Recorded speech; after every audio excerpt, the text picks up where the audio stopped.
Coach, another week of Friday night football in the books. And man, we had some extraordinary games. We had some instant classics. We had a round of just, I think, a brand new round of district champions that have just been crowned.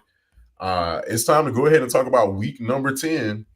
Man, Mark, before we came on, I was talking about one of the best games I saw all year, Gobby versus Lincoln, and upset by the Cougars. Man, what a special game and what a special player showed out tonight. In Chambers, a Gobby, first time starting this year, uh, put together a game-winning drive and a pass with 3 seconds on the clock to Jarrell Hall. Man, it had the crowd was going crazy, and I'm sitting there just shaking my head because Gobby led the whole most of the game, and looked like it had it in control for a little while. And then Lincoln, they read up and they started dominating, moving the ball. I think Lincoln was down by two scores, came back, took the lead. Cougars in the fourth quarter, and then that final drive, I'm gonna have to give it to Coach Austin put out some new formations. I never seen a spread the Trojans out, use the quarterback as his running attack in the running attack. Man, it was special. Great job. Yeah, the fade pass in the corner of the end zone to kind of close the door and secure the victory. I mean, to me, I think the most surprising thing is that for both of these teams, I really didn't know which squad was going to show up. I think for Lincoln, going back to the Extra Point podcast Wednesday nights, we were breaking that down, and it really looked like a matchup between Godby's defense versus Lincoln's running game would kind of take precedence. But man, God became the play tonight, and it really, really showed. Offensively, the Cougars, like you said, jumped out. They were in control early. Lincoln storms back in this one, but not enough as Godby closes the door in the final minutes. Uh, Beautiful fade pass in the corner of the end zone.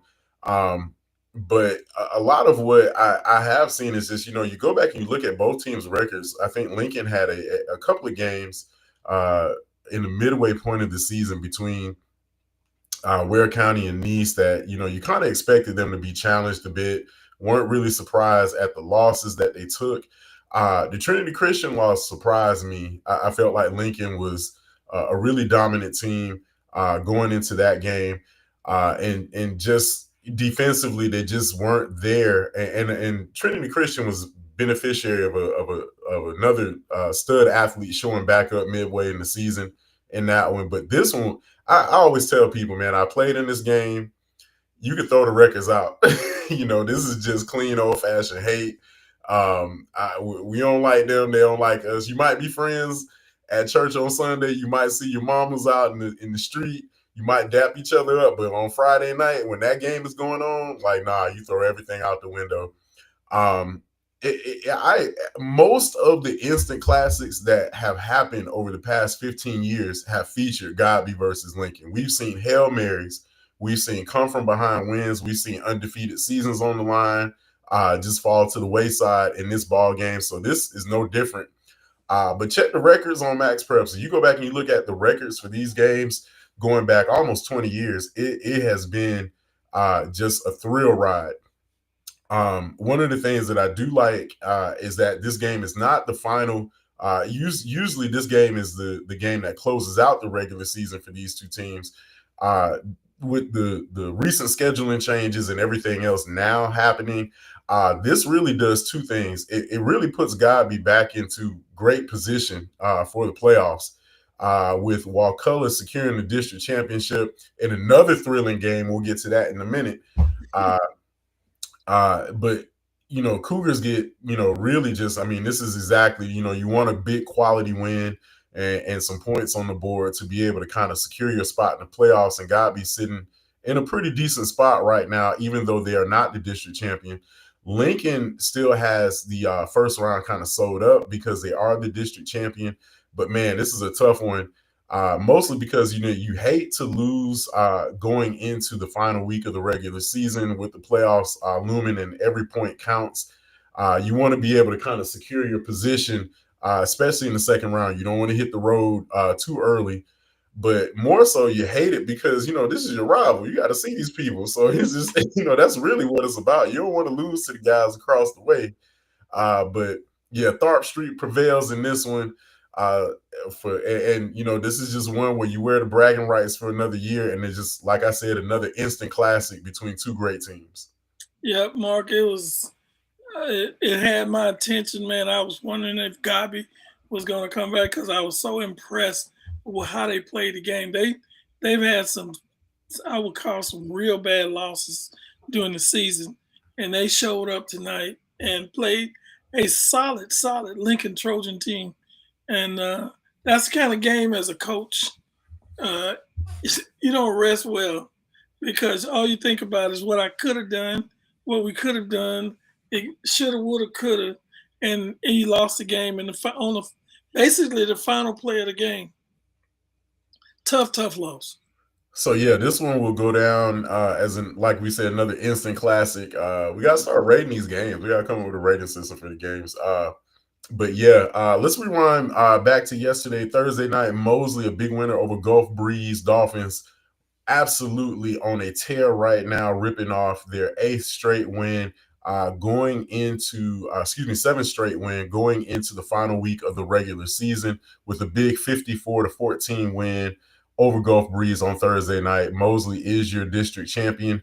They will have first round at home, and that's really kind of what the Dolphins wanted to do, bouncing back from that earlier week 2 loss against Bay, who also was a big winner tonight. Child's a big winner also on Thursday night against Leon, 48-17. And Child's, the door isn't shut yet. You want to be able to secure the district championship, but the points really matter if you're not the district champion. Timberwolves still have some work to do and could use some help, but yeah, this is exactly what you want. A huge win over your rival Leon, and this will really just every little bit helps the Timberwolves' cause for being able to secure a playoff berth. And we'll see what happens. In the region, we'll check in some other scores from around the area, and we'll have that broken down for you guys on the Extra Point on Wednesday nights. Rickers finally breaks through, ends the losing streak for the Raiders with a huge win over Arnold out of Panama City, 30-13. And man, this is what you want. You want to end your season on a high note, and the Raiders really needed this one. Yeah, Mark, glad for the win for the local team here. Tough playing on Thursday night. Everybody, I like games on Friday if I'm coaching, but you want to take the win any kind of way you can get it. And Rickers look like they really showed up for this game and took care of business against Arnold. So yeah, there's Raiders actually are a playoff team, and so this win actually helps them. Just the way the points fall, Raiders are a beneficiary of being able to bolster that playoff rating. Right now, they're sitting at a very secure spot midway through that Region 1 lineup, and so Raiders are still in as it is concerned for this week. We'll see what happens as we close out the regular season. But right now, the Raiders are a playoff team, so I'm not sure. Looks like they will definitely be hitting the road at some point. Not really sure where they'll be headed, but right now they're sitting pretty solid right there in the midway of that Region 1 pack. So we'll definitely be seeing the Raiders in the second season. Moving on around the area on back to Friday night, NFC handles business against Franklin County, and this one was really close. Back and forth game for a bit. NFC pulls away from Franklin County 48-42, and this was a big win for the Eagles. Franklin County pretty much gave the Eagles their best shot, and NFC was able to outlast Coach Cooper and his bunch coming up from the beach to play the Eagles. But Eagles really needed this one, and this one actually helps NFC in the points. And we'll be going over playoff scenarios next Wednesday night on the Extra Point. Bishop Moore gives Florida High another tough loss, 56-35. Seminoles offense were able to find some creases there, but man, Bishop Moore is undefeated, sitting at 9-0 right now, and this is one of the top teams in the state. I think they're sitting somewhere number 13 or 12 in the state rankings, top 25 right now. So Bishop Moore downs Florida High 56-35. Deerfield Windsor, man, rocks McClay to sleep in this one, 41-14. Marauders take a tough one. But this is one of those where, you're playing a team from across state lines, does not have too much of an implication, as the Marauders still are one of the top teams in the as of week number 9. They were the number 1 team. I think the points kind of bumped them down by a few hundreds of a point to the second spot, but still McClay is a lock for the playoffs. Madison County handles lowly Apopka, 43-6, a big win for the Cowboys, who are now trying to gain some ground in the playoff ranking system as they hope to move up a couple of spots. And once again, we'll be going over all of this stuff. If you want to know what's going on in playoffs, and you want to know where your team is in or out, catch us on Wednesday nights for the Extra Point podcast. We'll have everything broken down for you guys. Chipley blanks Jefferson 35-0. Big win for the Tigers. Taylor County handles Mariana 50-7, setting up a big showdown next week between the Bulldogs and Leon to close out the regular season. We'll have our eye on that one, as Taylor County will look to kind of bolster their position in the playoff rankings as well.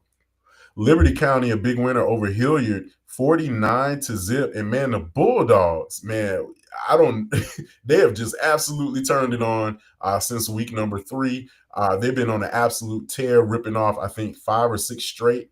Bulldogs are one of the top 4 teams now in the rural classification. So it goes Bluntstown, Madison County, Taylor County.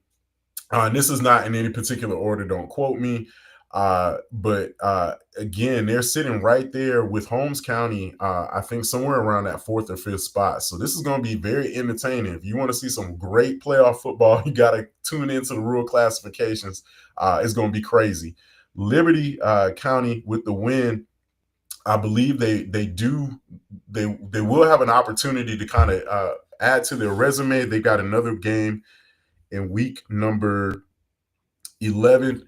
Looking at the schedule, the Bulldogs, no, this is it for them. So with the win, Liberty County closes out the regular season, as their bye will tack on an extra 2 weeks off before the dead period, before going into the playoffs. Wakulla and Baker County, and this one was for the district championship. Wakulla needed to secure the win, and they do in overtime with a 13-7 victory over Baker County. Wakulla War Eagles fighting off the Wildcats to secure the district championship. Man, the War Eagles started the season off. They were a little struggling. You didn't know where they were going to be, but then they got their things together. Everything fell into place. Now they're district champs. Man, and that's a tough district. I think it's in there with Godby and Baker. I forgot I think Swanee's the other team. And to pull this off at the end of the season is a special, special way to do things. Congratulations to Coach Cleese and his group. And man, I'm looking forward to the playoff. It's right around the corner from us. Yeah, I think the interesting thing, watching Wakulla at the beginning of the season, we knew the team was young in certain areas, but man, to be able to end the season with the district championship it really speaks to how bright the future could be for this program.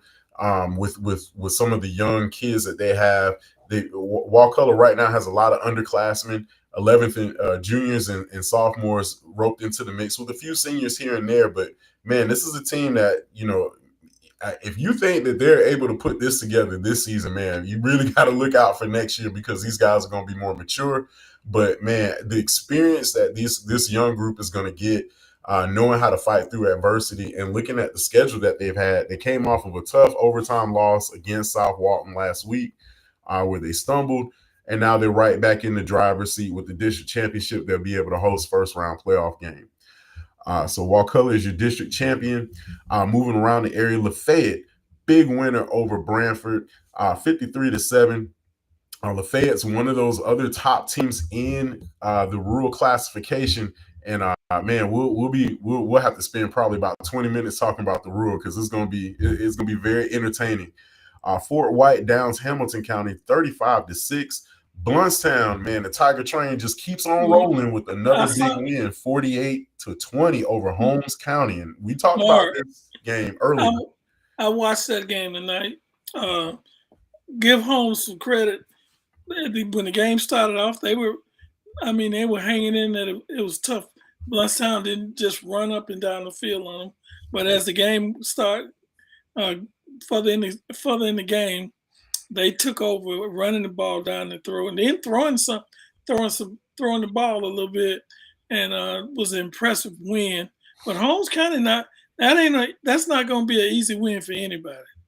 No, we knew this was going to be a tough out. I think for Holmes County, the interesting thing about Holmes County that people need to know is that prior to this game, Holmes County was literally a touchdown away from being undefeated. Yeah, The combined points of their first three losses are a 12-8 loss, that's 4, a 9-8 loss, that's 1 point, so that's 5, and then a 19-18 loss against Walton. And coach, you've been in these kind of games that kill you because you just make it want to be able to get your team over the hump. Then they rip off 5 straight, going up against Bluntstown. We knew that was going to be a tall order. Even though this is a tough loss for them, this is still a team. Unfortunately, where the points rankings fall, like man, Bluntstown, we understand where they sit, but Holmes County, even with signature wins over Rutherford, Chipley, and Marion and Northview, they're still on the outside looking in. So this is a weird scenario where we'll have to see how this plays out. But they had closed out the season against Opp, coming out of Alabama next week to round out the regular season. Bluntstown finishes the regular season unblemished record, perfect 9-0. They will enjoy the much needed rest before the dead period. That'll give the Tigers a couple of weeks off to heal up before the playoffs begin. But man, Bluntstown a big winner over Holmes County, 48-20. Jay downs Weaver Hitchcock 45-14. And as we continue to move through some of these scores, coach, it's just, man, like I said, the Roar is one of these where it's just like you really got to be queued up for this, because a lot of it is just going to end up being, we're going to have some teams that are just on the outside looking in. It's going to hurt. It's going to kind of sting, but man, that's just how it works. Other yeah. sports from around the area, Baker, not Baker County, but Baker out of West Florida, man, they edged the Port St. Joe Tiger Sharks 24-15. From what I was told, Port St. Joe kind of was battling for a minute before Baker was able to pull away. Atlantic, a winner over Swanee. Bulldogs, man, this is probably one of the worst seasons I've seen down in Live Oak. Right now, Swanee sitting at 1-8, so they'll get a chance against Childs to see, and that will be a road matchup for Swanee to close out the regular season. But man, it's just been a rough one for the Bulldogs so far. Walton, a big winner over Freeport, and I think Freeport, from what I've, and maybe somebody can get us some information, but I think they lost a couple of guys to injury is kind of what I was hearing. I'm not sure if that's confirmed or not, but man, tough goings against the Walton Braves, who are huge winners, 68-28 over Freeport. This one we had our eyes on because it was another district championship on the line. Bozeman handles business against North Bay Haven 35-12, and Bozeman is your district champion. Rutherford, man, they were really queued up into that game because they had a slim chance if things kind of went the other way, but Bozeman shuts the door, claims the district championship outright with the big win over North Bay Haven 35-12. Bay, man, Tornadoes not messing around. You want to put an exclamation point on your season. You take care of business against your crosstown rival. 65 piece over Rutherford, 65-20, and Bay. Man, they've got their eyes on, like, playoff run and everything like that, but they want that county championship. They Make no got doubt it. about it. They got it. Bay has another contest against Bozeman, and that will that'll pretty much, if they can win out next Friday, that will be and on Halloween that will secure the county championship. For me, I'm kind of like, I'm vested in Big Bend football and everything that happens across the Panhandle. But it's great to see the resurgence of football in the Panama City Beach area. For those who've been kind of around for a minute, you remember how devastating the hurricanes were in that area, just how it just kind of obliterated a lot of what was really just a great tradition. And to see the resurgence of Bay County football come back, it just makes everything better. You want to be able to play your county rivals, and have all of that. But man, when you take a trip from Tallahassee to Bay, or you take a trip going out to the Panhandle, you want to know you're getting a good game. And so this is going to be great for the playoffs coming up. We've got a potential at still 4 teams coming out of Bay County in the playoffs, and that's going to be great just for the mixture of high school football on the I-10 corridor. We always repping this particular brand of football, so I'm very happy to see it. Yeah, Mark, that would be exciting to see Panama City area bringing back the football, and then Bay is one of those schools in the past. It used to be a dominant school a long time ago. They coming back. Coach Brown has done a fantastic job with that program. They struggled a little bit last year, but they came back strong, and that's not going to be an easy out for anybody that faces them in the playoff. I wouldn't want to go. I wouldn't want to go there and play a football game. So yeah, Shayla, we saw your question. We didn't miss you. Yeah, we unfortunately Tiger Sharks still and really for Port St. Joe, they're actually sitting, I think, at number 8 or number 9 in the playoff rankings. So they got a secure spot. It's the top 16 teams in the rural classification. So Port St. Joe looks like they'll get a draw somewhere in the middle of the pack there. But again, tough loss for the Tiger Sharks, but they definitely want to be able to kind of bounce back next week. I think Tiger Sharks will end up looking at the schedule. They'll close things out against Destin, a great contest to get some points. A lot of this, especially in the rural classifications, man, it's going to come down to the wire because we have some teams that are really, really jockeying for position for those 16 spots. Everybody else who's on the outside looking in. Some news came out this week. The Florida Invitational tournament has been opened up to different classifications. So not just the rural, but there'll also be a 1A through 4A and a 5A through 8A or 7A, excuse me. We'll also have invitational tournaments. So a lot of teams that don't make the playoffs will still get a chance to kind of compete in the postseason for the invitational tournament. So this is going to be huge news. Because we're going to have a lot of teams playing in November as of right now. So I guess we're going to have twice as many teams playing on Thanksgiving. To round out the scores for Friday night, Cottondale looks like they handled business against Vernon 54-0. I'm not sure if that's confirmed final or not, but as of the fourth quarter, it was. Pensacola Catholic downs Fort Walton. Excuse me, not Fort Walton, South Walton.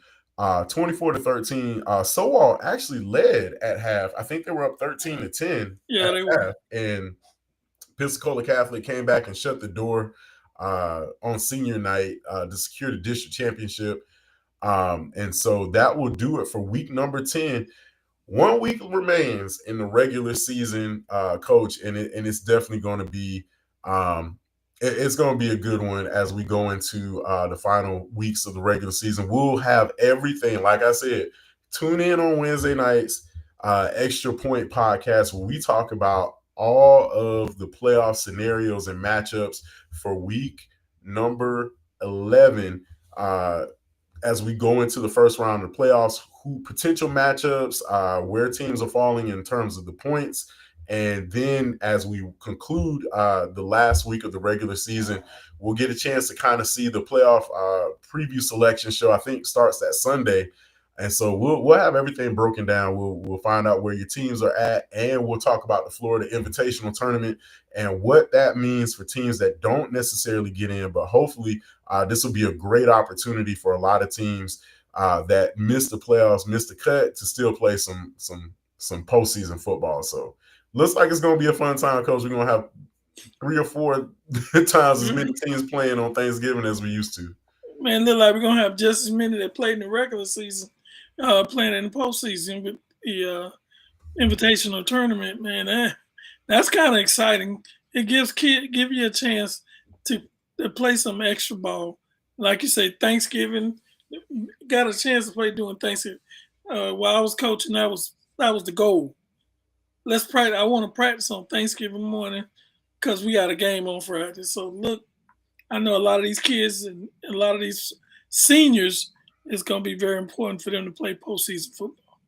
Yeah, absolutely. So we'll have all this broken down Wednesday nights right here, Four Quarters Online. We appreciate everybody for checking in with us for the past 25 minutes here on the 4Q Scoreboard show. We'll catch everybody next Friday night. Other than that, we'll see y'all on Wednesday for the Extra Point Podcast, Four Quarters Online. I'm Mark